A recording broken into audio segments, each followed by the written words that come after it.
Okay, so there's a couple of things that we have to do before we jump into the tutorial itself. And so one of those things is, of course, you're going to want to grab the Bajarama Race zip file. I have a link to this mod down in the description. You can grab it from there. That is HighDef's Bajarama Race Scenario Pack. So you want to get that, and it's got the zip file. So the first thing you have to decide is which map you are going to use to put this race onto. What you're going to do is you're going to jump into your Steam apps folder. From there, go to Common, and from there, go to BeamNG Drive. Then from there, you've got content, and inside content, you have levels. And the main thing what you want right here is just the name. It doesn't really matter like which one you pick. Just make sure that you definitely pay attention to the exact spelling of the name, down to, you know, if it's got underscores or whatever, you want to do that. For our test run here, for our tutorial, we will be using GridMap as our scenario pack. So that's the one, or the level. So we're going to use GridMap as our level. Okay, once you've got the name of the map that you want, then you're going to go to your BeamNG Drive folder inside Documents. You're going to go inside Mods. Inside the Mod folder, you're going to create a new folder called Unpacked. All right, and then you go inside Unpacked, and in there you create a new folder that is named after the map name that you want to call your races, right? Not the map that you're using, but rather what do you want to call your race pack. So for example, if I want to call it Grid Race, I don't know, the Grid Race map. Sure, why not? Let's call it that. All right, now you have to remember what you called this. So Grid Race map. All right, inside the Grid Race map, then you have the folder called Levels. And then inside Levels, you create a folder that is the name of the actual map that you're going to use. So I'm using GridMap. You use whatever map you are deciding to use. But for our tutorial, we're going to use GridMap. So there we have GridMap. And then inside, so we have to go double click on GridMap to get into there and create another new folder, and we're going to call that Scenarios. Okay. Now, inside Scenarios, so if I double click Scenarios, right now this is empty. All right. And this is where we're going to put the files that are required in order to set up the race. Go back to your mods folder where you have the Bajarama Race zip file from HighDef. And the way I do this is I double click on the zip file, and that's going to open up the zip itself. So I'm going to go into Levels, and again, it's got the map name there. That's fine.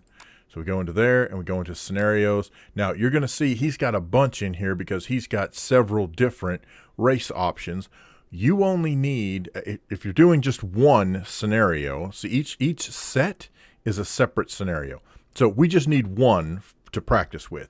So in this case, we're going to take BSCC1 JPEG, BSCC1 JSON, the LUA, and the prefab. All right, so I clicked on the first one. I'm going to hold my shift key, press on the last one. Now I have these 4 files. All right, so you want to make sure that they all end with the same number, though. That's our starting point. And you should have 4 files. So we're going to right-click on those, and I'm going to choose Copy. And then from here, I'm going to go back to the Mods folder, go to Unpacked, Grid Race Map, Levels, Grid Map, Scenarios, and now I'm going to paste these into this subfolder, into the Scenarios pack. Okay. Now, at this point, we have to do a little bit of work, right? So we've got to rename these files so that they match whatever you called your scenario pack. So in my case, it is the Grid Race Map Scenario Pack. And you have to do the same thing for each of those. So the easy way to do that is to select, in the first one, select what you called it, and Control C to copy. And then if you click in the next one, and then Control V to paste. So I'm clicking once, wait a second, click one more time. That should let me edit it. I paste. Again, I click one more time, I paste. And now I have the 4 files that are going to be used for our scenario pack. Now, I did not name these the same thing we ended up naming them in the tutorial, but that's okay. You'll be able to follow along with the tutorial where we pick up. This is like commands rather than registration. Registration would be the prefab, which is listing all the items that we want the game to load when you load this scenario. So from here, if you just change the name to race 1. All right. And then the description, just put grid map race or something. We can make it pretty later. Yeah.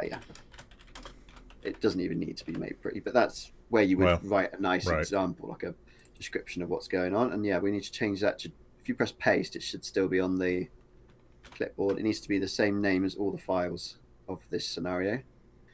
And oh no, because that is what the file's called. In fact, does it actually appear? It might be a PNG. Let me just check what I gave you. Oh, actually, oh no, it is. No, it's a JPEG. Yeah. Okay. Just, if you put the wrong thing in there, then it doesn't work. So, yeah, that's fine. And you could specify the difficulty if you had any idea of what that would be, but I usually just leave it. Yeah, it works for me. I don't know. Yeah. Then, sure. Prefabs, you'd want to put that as the same as the name. So if you paste again, it should still be there. Yep, that's saying to use that prefab file. But you can go to fog density, which is under the level info, the one in the middle line, and change that to just 0. Okay. Yeah. And also lap config, where it's got the waypoints. Yes. You name those to 1, 2, 3, 4, 5. Okay. The reason they're strange is because I was using waypoints that were on the level. Oh, yeah. Not waypoints that I was adding in with the prefab. Right. I got you. It was that particular route was that. And I'm putting in 8, and that's how many waypoints I'll have actually in my race, right? At the moment, this is saying this is the waypoints you need to go through in this order in order to count a lap. At the moment, the prefab doesn't have any waypoints, but yeah, this is just telling it what waypoints need to be done in what order for this scenario, basically. All right. So if we save that, count to, we can have that. We can change that whenever. And if we close this, open the prefab. So here we have our list, our registration, if you will. This is each of these blocks of text are telling the game to put something somewhere in a certain way, and for this scenario. So the first one, scenario player, that's us. Scenario player 0 actually calls for the game to use that car as the player car. Oh, okay. In a scenario. And this is all the setup from the banger race that it is actually in the DDSC mod. But we can leave this for now. In fact, maybe delete some of the AI because there's 12 cars in this. Oh, yeah. Okay, so we'll just do like, how about us and 3 racers? So, wait, what are you doing? All right, so if I delete... If you roll the mouse now. Down to... Yeah. This one? That one, yeah. That's it. Leave the last one in. That's it. And then backspace or delete. Yep. That's perfect. Okay. Okay, now if you click the save button, next to it is save all. So if you've edited more than one tab, it'll save all of them in one go, which is helpful. I always just hit that one. Sure. Right, so the third one. Oh, race 1. Oh, didn't recognize it because of the thumbnail. Durr. Okay. Yeah, me too. All right. Straight past it.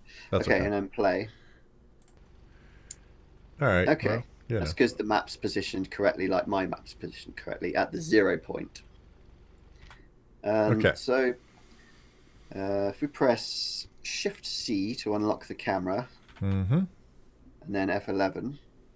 Let's see. Am I in window mode? Nope. Cool. Okay. And if you click on any of the cars, that'll bring up the prefab that they're in. If you have a prefab that you've got on the map and it's not unpacked yet, all you need to do is click any of the objects that are within that prefab, and it will just select them as a whole one group. So at the moment, you can see the move tool is way off in the distance because it's in the middle of everything that's in this prefab.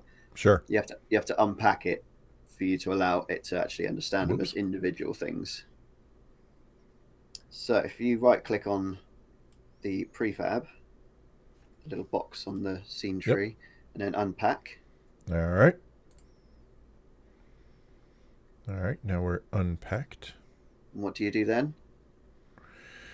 Oh, this is where I'm supposed to remove something.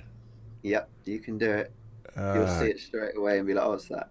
Guys, is it the file name? Mm-hmm. And I delete the file name. Push the little red button. Yep.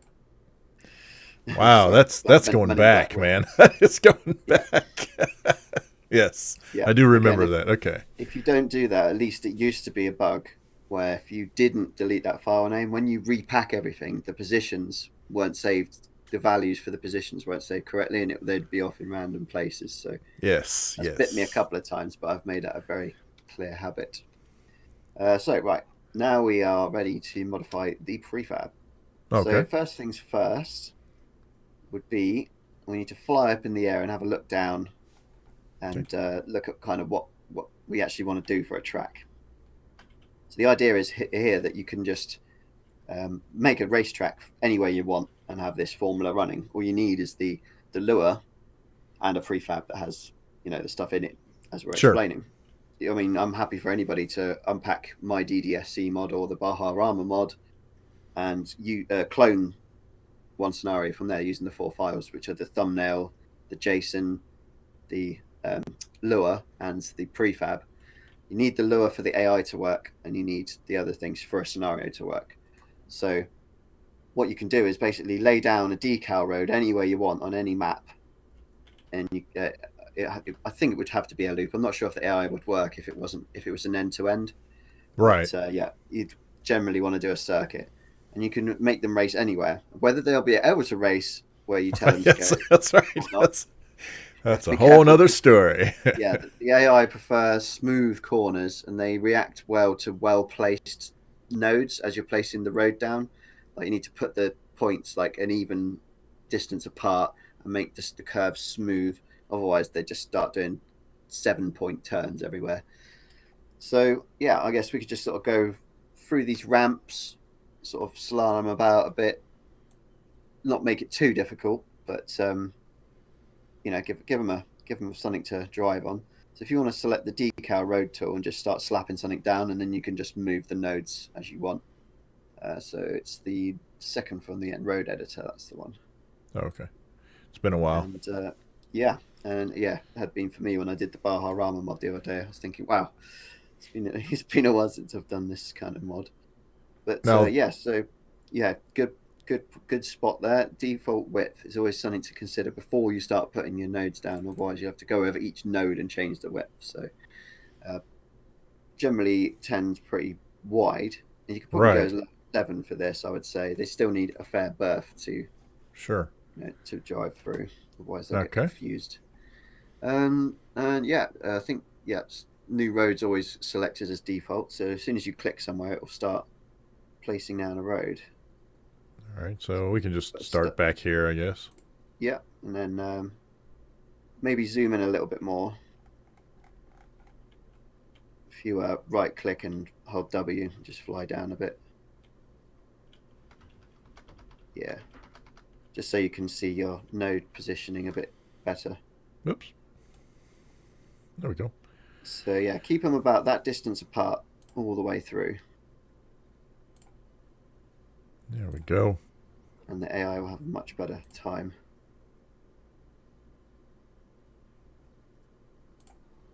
And you can make them as long as you like, but it's generally more fun to do short courses. Like Bajarama is a bit long for a race. Yeah, like but this. that really is and that ended up being much longer than even I had anticipated. Yeah, same here. Okay, so here though, I mean, we want them to hit the ramps, but like, should I just aim for both of these? It will only place that road on the ground model. It will completely ignore any static objects such as those ramps, but they'll still drive over them. Right. So just place them as you were. Just ignore the fact that the ramps are there. You can click through them. So yeah, try and keep it as close together as possible. I just didn't want it. I don't necessarily want them to try to go for that big ramp. Yeah, you could perhaps. We'll keep going for now, and we can come back over it and adjust where they. Oh, that's true. Yeah, you're right. I don't know if they're going to have it. If they would have enough speed. Be interesting to see. To be able to clear that. Maybe just sort of come back round and not go off venturing too far. Just since it's a tutorial. Yeah. All right. We'll just. All right. We can make another track another time. It's much more imaginative. All right. So like this one, we're just like I said, we're just kind of here. You know what? We're going to do this. Spacing's getting a bit far apart there. Oh, whoops. Like even on the straights, you need to keep it the same distances, really. Okay. I'm trying to kind of come back.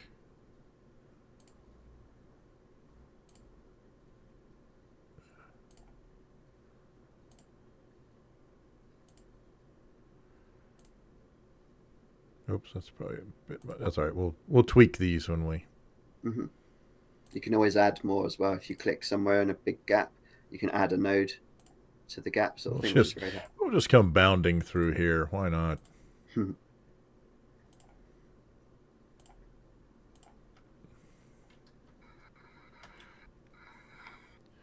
Let's see. I think we'll.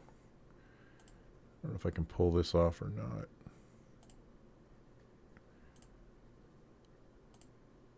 It's a little tight. Oh well, we'll fix it. Mm-hmm. All right.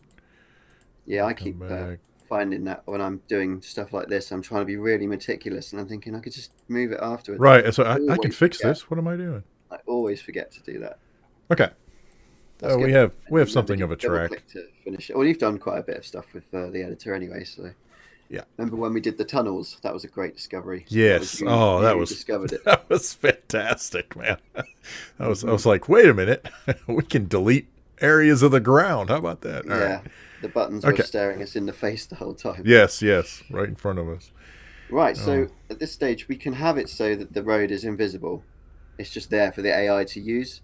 Right. But we're not. Well, we can use the checkpoints to show where we're going, but you could give the road a material by on the right hand side under its properties. You see at the bottom there, you've got material and decal, a default decal road. And you click that little globe, and that will bring up your textures or material selector, and then road and path. And you can see it's got some of these built in, and you could select whatever you want for that.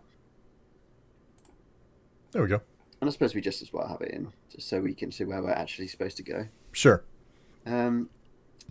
So now I would do your second pass on the road, and at the top left you'll see there's some tools. It's the second one down to move nodes. Oh no, you're on the. Oh, I'm sorry. Yeah, you're right. Road editor there. That's it. This one is what I'm looking for. I thought you could see my mouse then. I have my mouse on it. You're like, why aren't you where I'm pointing, man? I'm pointing right there. Be careful with this. Make sure you don't miss. Because if you miss, sometimes it moves the last selected node, the one that's still selected, over to there. And that's right. You could just press Control Z and undo it, but it can get a little bit annoying sometimes. It's a little bit finicky, this editor, when it wants to be. So I'd probably come back to the same view, nice and high, just so you can see the distances a bit better. All right, so basically, I mean, these are all decent, and this. Did you want to move the road over a bit to the left so that it doesn't hit the middle ramp? So you could move the 3 nodes leading up to it to straighten the road more into that area.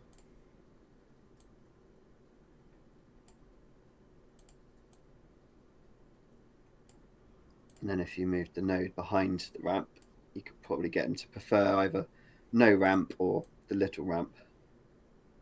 Oh, I see what you're saying. Well, yeah, a bit like that. That's probably pretty good, actually. Okay. And then, yeah, there's a few gappy bits just ahead of there. Yeah, like this is a little far, right? Yeah, if you bring him back a So little if I bit. bring it back a little bit, and then bring this one back, and then definitely this one. Well, if you leave that one there, because that's quite good with the corner, we can add a node in the gap. So if you put it forward a bit more. That's it. Make sure, especially on corners, that the nodes are exactly as far apart from each other as possible. That's where they really count. Okay. It makes for much better curvatures and Navi logic, which is what they use to drive with. And so if you, on the top left on that sidebar, second from the bottom is add node.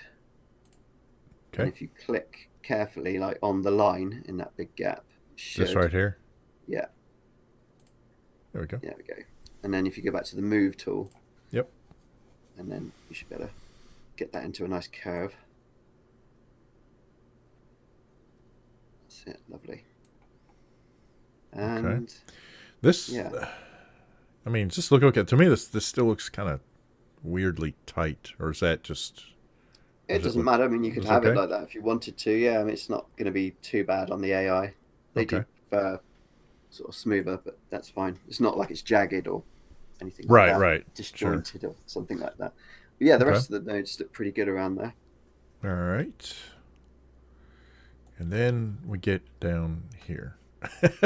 This here gets a little wonky. So I think what I need to probably do is, if we start to move this out here, this may actually be too many nodes, maybe.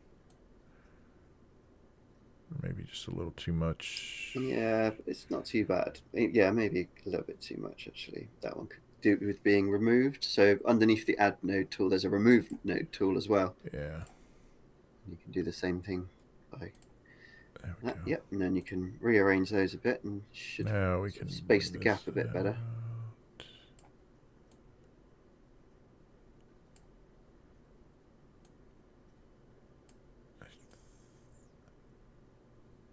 There we go.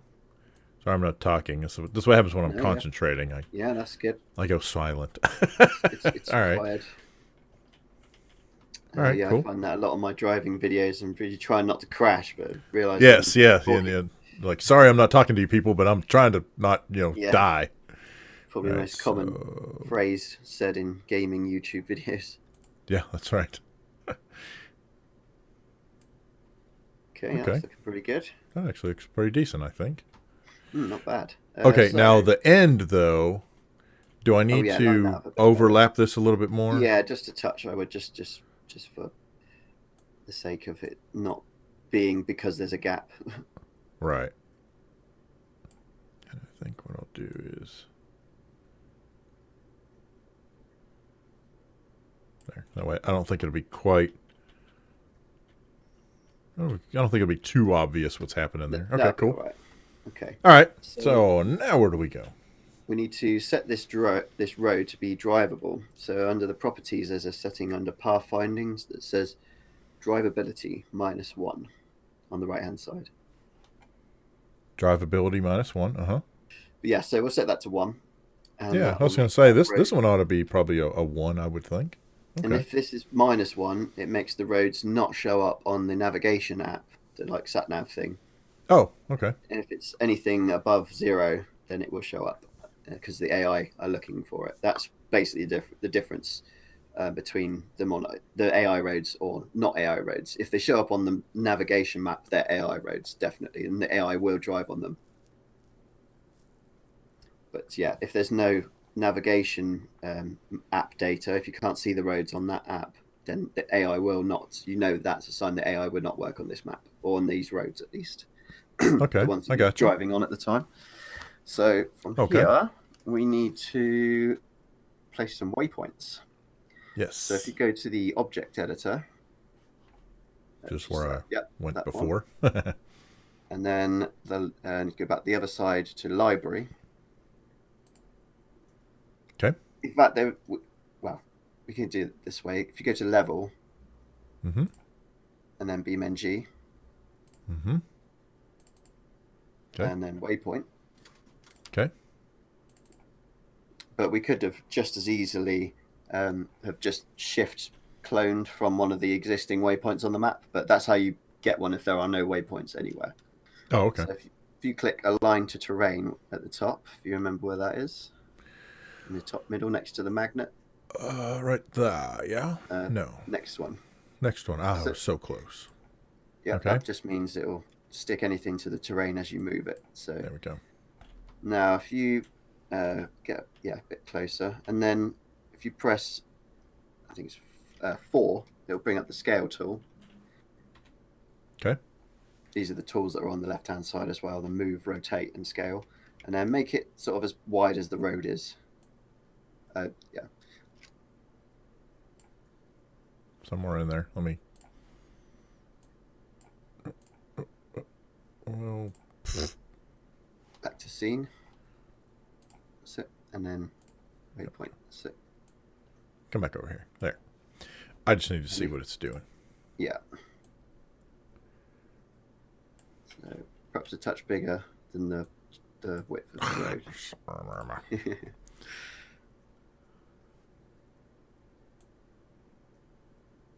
Yeah, it looks about right. There we go. There we go. Okay. And I like my waypoints nice and big. Okay. So where it says inspector on the right hand side, and you've got name and there's nothing written there, just under where the waypoint is on the list. My throat's foggy today. Uh-huh. Okay. Name that as WP1. Okay. Did they have underscores in the JSON? I don't think they did. No, it was just the numbers. Cool. Okay, so press enter and then zoom back out to where you were when you laid the road.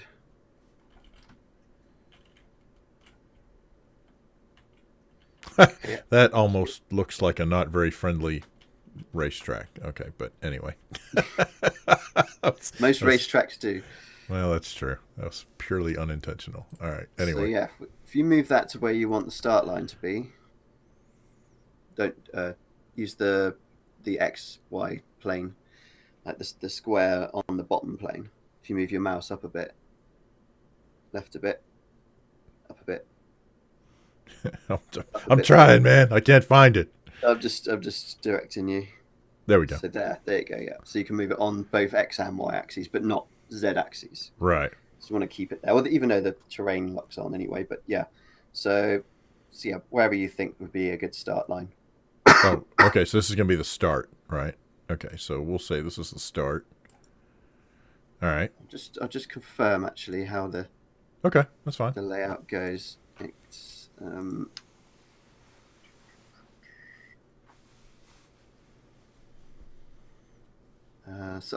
the first waypoint needs to be where the first waypoint needs to be, not the start line. Okay. The last waypoint is the start line. Okay. So if you, I can't remember how. It was 8. Well, we can make it less. Yeah. So we only need about 1, 2, 3, 4, maybe 5. Yeah, I would say 4 or 5. Well, 4 plus the finish line, maybe. Yeah. So all right. Put the first one at the end of the straight, I'd say. Yeah. Like right up at the hairpin. Okay. Oh, like even beyond this? Yeah, because it's basically a straight line. Oh, you let go. You've got second waypoint now. Oops. But luckily it names them sequentially. Well, so there you go. That works. Clone another one. That's really helpful. Okay, at least so we've got 2 now. We can still use them. Actually. So yeah, you move over there for now, and let me grab you so I can put you where I wanted you. All right, so here. Now, should I go ahead and put one kind of at the top of the? Yeah, that's what I was just thinking. Because. It's because you're moving the camera and you press shift to accelerate, and it actually duplicates it again. I do that all the time. Now, do I need to move this out of the way? No, that's a level waypoint. That's not going to show up. Okay. And yeah, so clone another one and go up halfway up the straight, I guess.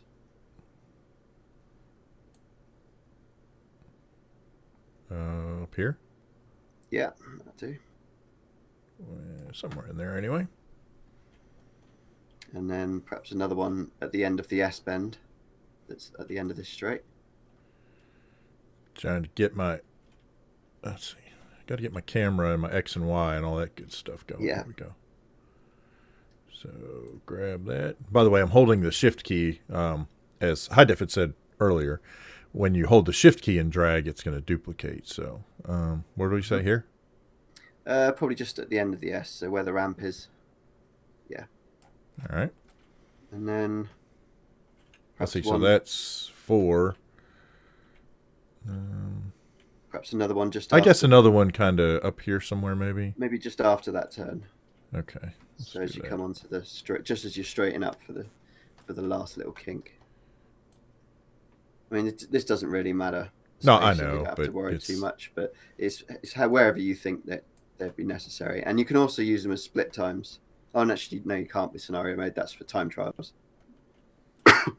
And in motorsports, you'd have checkpoints on tracks that show you the first third of the track's time, the second third, and the last third of the track's time to compare where you are fast and where you aren't as fast. Sorry, I don't want you. That was an accident. You go away. You're the one that. Okay, that's right. You're the one and the one. That's so funny. That went through my head, and I stopped myself from doing it. I'm so glad you did that. It'd be so fun if we both did it at the same time. That would have been hilarious. Okay, so we have a track with waypoints. Right, so this is a little thing that I just personally do, is because they're all aligned to terrain, it doesn't actually sync them into the floor properly.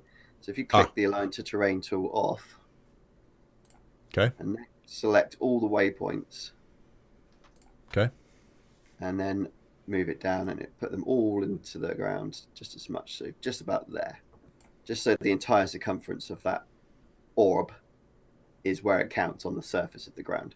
Gotcha. You can potentially miss them if you're just right on the outside. It actually has reduced the width, not by much, but enough for me to care. Okay. Yeah, right. You and me both. So our waypoints on our track are in. All right. What we need to do now is place the competitors and a player. Yes. So if we, in fact, before we forget, if you select the decal road and all the waypoints we've made. No, on the scene tree. Oh. Yeah. And all the waypoints? Yeah, the whole lot. That's it. Okay. Because they're not actually in the prefab, you can see the little leg isn't actually on the leg of the box where the scenario player and AI are. We need to drag that into the prefab. Otherwise, when we pack it, it will just leave these behind and they'll get forgotten. So if you drag them now all selected just above scenario player, just so they're there, yeah. And now they're inside the prefab. Okay. So when we pack them, it will pack these items. Cool. So now we need to move the AI and the player into place. I think you can handle that pretty well. Yep. Just a matter of putting people wherever we want to put them. Yeah. And, which I probably should have done the snap thing, huh? You can do that, yeah. But sometimes it's a bit strange with actual spawned cars rather than spawn points. But yeah, that should be fine, actually. I think it's better. Okay, so, but what I want to do, so this is the starting point, right? So I'm actually going to position us back here a little bit.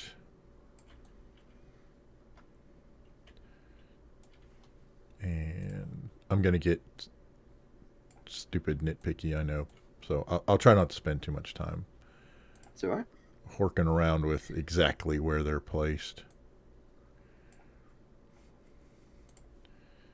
Let's get you turned around so I can see what I got here. Give me that. Thank you very much. That'll work. Yeah, I put the other two in front of you as well. Yep, that's exactly what I'm doing. Otherwise, we are on the same page. Yeah, it's a shame the AI are as careful as they are, but it is good for like realism. At least they're not just wacky and just crashing constantly. Even though they do crash quite a lot, but yes, I was going to say careful with anything. Let's see. I think I should probably give me a little space. Need to leave some room for acceleration, you know, because you never know who's going to take off where. Mm. And flip this dude around. That's close enough there. Move him up to there. That's close enough. All right. Okay, so that's, I think, pretty much the prefab ready. So if you right-click on the unpacked prefab and pack it, always good to check to make sure you've deleted that file name, but we know we did. And then put that into, name it. It's annoying because no matter where you tell it to save it, it will always save it in the same place. No matter where else you tell it, it will always end up in the BeamNG Drive documents, like pending folder. It'll make a folder called this level and save it there for you to then overwrite the actual mod. And then you got to go move it. Yeah. It's like a fail-safe, like it does with the terrain thing. It's so basically playing it safe. So if you put it into BeamNG Drive documents. Okay. In fact, as I say, it doesn't matter where you save it, but type in gmr1.prefab, I think it is. That's what we called it. I think it's what, yeah, that sounds right. Yeah, then save. And then close BeamNG. If you go to BeamNG Drive documents folder, and it did actually save it there at the bottom. GMR1 prefab. Okay. So you cut that. So I want to copy that? Cut. Oh, cut. Don't want to leave a copy behind because it will still load from that one. And then go to the mods unpacked folder and paste it into our scenarios folder. And replace. Yep. Okay. And then load the JSON file. Okay. And that needs to be... what did it go up to? Just 7, wasn't it? Or was it 6? It was 6, I think. I think we did 6, yeah. So that looks okie dokie. Okay, there's one more thing that you have to edit, and that is the Lua, the LUA file. If you open that up, this is also where it lists the AI. So you have to make sure where it says local opponents that you just have as many opponents listed here that you actually have opponents in your scenario. In my particular case, we only have 3 opponents, right? There's us, plus there were 3 other cars. So I'm selecting out 4, 5, 6, and 7, and I delete that. And therefore, it's just going to account for the 3 opponents that we have. Now, another thing that you might want to check for is this lap count right here. So with the lap count, that is how many laps you have to do for your particular race scenario. So if you want 1 lap, great. If you want to do, 3, 4, 10, whatever you want to do, that's where this local lap count comes in. And so you want to check that for sure as well. After you make those changes, you want to go back up and you want to hit the Save All icon if you are using Notepad++. So save those. And then at this point, you should be able to get back into BeamNG.